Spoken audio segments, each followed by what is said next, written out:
Il Muay Thai è la più completa tecnica di combattimento in piedi poiché permette l'attacco non solo con pugni e calci ma anche con gomitate e ginocchiate.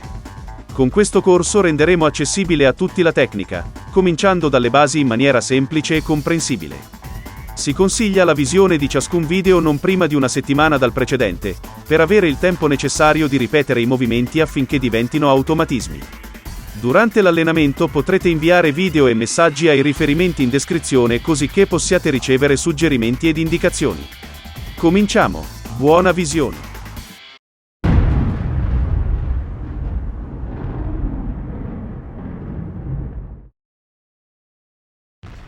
Allora, per cominciare, la prima cosa che dobbiamo controllare è la posizione dei piedi. Questi vanno esattamente all'altezza delle spalle. Se generalmente utilizziamo la destra, quindi destrorsi, la parte destra resterà un pochino indietro, per cui faremo un mezzo passettino avanti in questo modo qui e andremo a cercare il baricentro, la centralità, l'equilibrio, ok? Vediamo cosa succede lateralmente, quindi un mezzo passettino avanti, non troppo, giusto un mezzo passettino avanti e andremo a cercare, come dicevamo, l'equilibrio. Questa è la posizione che dobbiamo sempre mantenere qualsiasi movimento noi facciamo. Adesso incominciamo passo passo a vedere, proprio letteralmente passo passo a vedere come dobbiamo muoverci. Se dobbiamo avanzare, non avviene come avviene generalmente nella vita di tutti i giorni, dove io metto avanti il piede sinistro e il destro lo segue. Avviene in maniera opposta, cioè in questa posizione la gamba destra, quindi quella che è dietro, spinge e avanzo. Se invece devo indietreggiare, in questo caso sarà la gamba sinistra che spingerà e indietreggerò. Vediamo come viene di fronte. Quindi questa spinge e questa mi fa uscire. Vediamo da quest'altro lato. Quindi cerchiamo sempre la nostra posizione che dobbiamo sempre mantenere. Quindi questa spinge e l'altra segue. Spinge, segue. Per uscire basta. Ogni volta dobbiamo cercare la centralità. Può capitare, adesso vabbè, per me magari viene automatico, però per le prime volte può darsi che facciamo un passo un po' troppo lungo e in quel caso che succede? Che ricerchiamo in un secondo momento, in un secondo tempo la centralità. L'importante è sempre ricercare questo equilibrio. Riproviamo questo movimento più volte, quindi abbiamo detto uscita, entrata, cerchiamo di curare la punta del piede, poi lo cureremo meglio dopo, però iniziamo già a muoverci sul punta di piede, entrata e uscita, quindi uscita, entrata. Quantomeno se non riusciamo con il piede che è anteriore, almeno con quello posteriore iniziamo a tenerlo sempre sulla punta del piede, sia quando usciamo sia quando entriamo. Questo ci permette, come vedete, di essere più reattivi. Riproviamo questo, come dicevamo, più volte finché non viene automatico, meglio se davanti allo specchio e poi vedremo come muoverci in maniera laterale.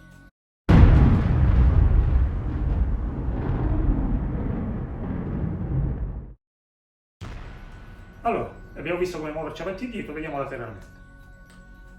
Ricerchiamo sempre la nostra posizione, questo deve essere proprio una fissazione, un must. In base a quello che abbiamo detto prima, se io devo andare a sinistra, ovviamente spingerà la gamba destra, per cui otterrò questo.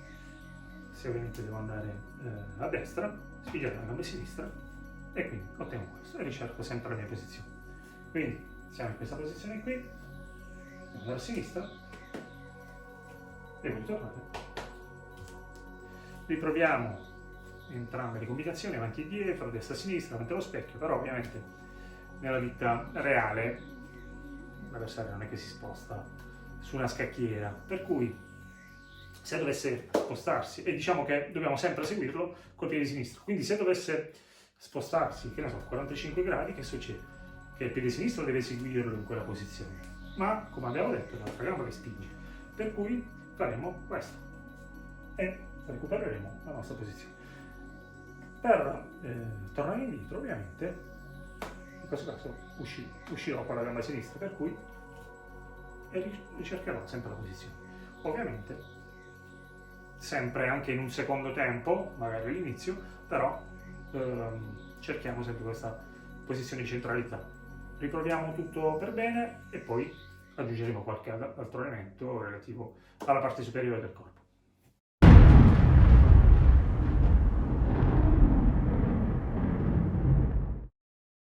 Allora, abbiamo visto correttamente come muoverci con i piedi, come utilizzare le gambe per uscire e per entrare.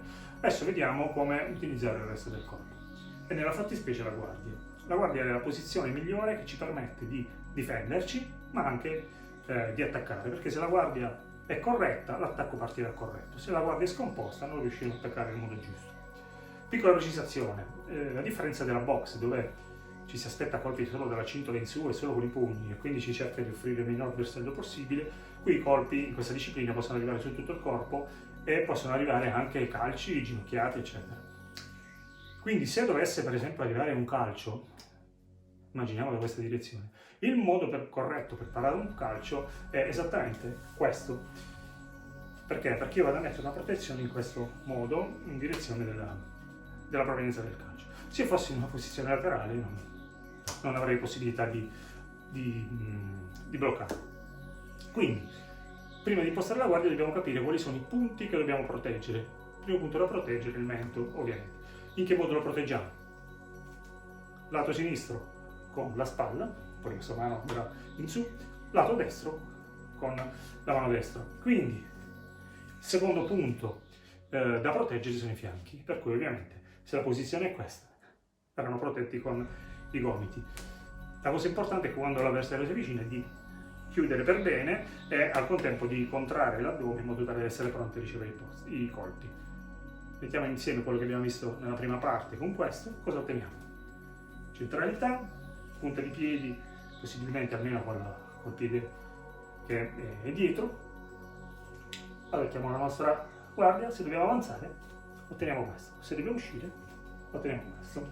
Veniamo laterale, quindi cerchiamo sempre la nostra posizione, spalla che protegge il mento, mano destra che protegge l'altro lato, gomiti chiusi, devo avanzare, spingere la gamba destra, quindi ottengo questo, devo uscire, gamba sinistra. Non usciamo in maniera scomposta, ma sempre in maniera chiusa. Se non dovesse bastare l'uscita con la gamba, perché sono troppo vicino, perché arriva un calcio e quant'altro, posso, oltre all'uscita col piede, aggiungere un movimento col tronco, quindi fare questo, ma sempre in maniera composta, senza abbassare le braccia e senza ovviamente scompormi in uscita, perché tanto anche se diciamo sono in ritardo, se io sono chiuso per bene, sono pronto a ricevere i colpi, per cui se invece abbasso la guardia il problema è maggiore. Per cui questo, questo, questo, questo. L'avversario si sposta, questo, devo ritornare, questo.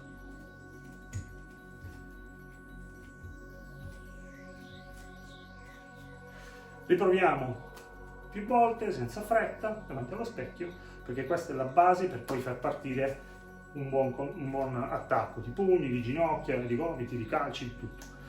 E ovviamente per essere difesi. Quindi se riusciamo a tenere una guardia per bene, sicuramente non avremo problemi.